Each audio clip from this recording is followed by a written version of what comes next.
بسم الله والصلاة والسلام على رسول الله. السلام عليكم ورحمة الله وبركاته، مشاهدينا ومتابعينا الكرام، أهلا ومرحبا بكم. إليكم أسعار الحديد والأسمنت ليوم الجمعة الموافق 25 أغسطس 2023 في مصر. ولكن في البداية بنستأذن حضراتكم بالإعجاب بهذا الفيديو، ولو مش مشترك في القناة اشترك عشان يوصلك كل جديد، وفعل زر الجرس على الكل علشان توصلك كل أخبارنا وجديدنا أول بأول إن شاء الله.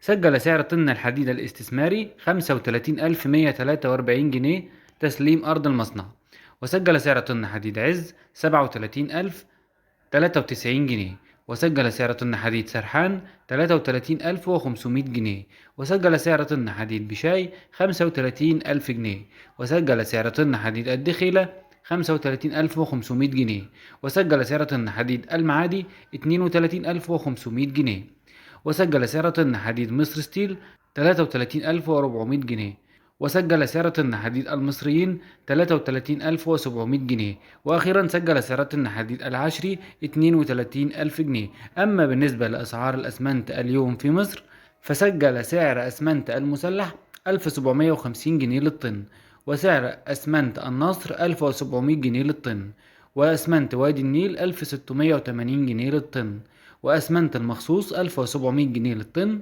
وأسمنت ترى وحلوان 1,710، وأسمنت السهم 1,670 جنيه.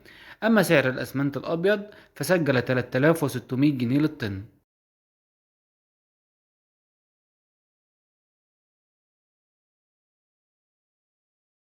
في النهاية شكرا لحسن المتابعة والاستماع، ولا تنسونا في الإعجاب بالفيديو والاشتراك في القناة، وانتظروا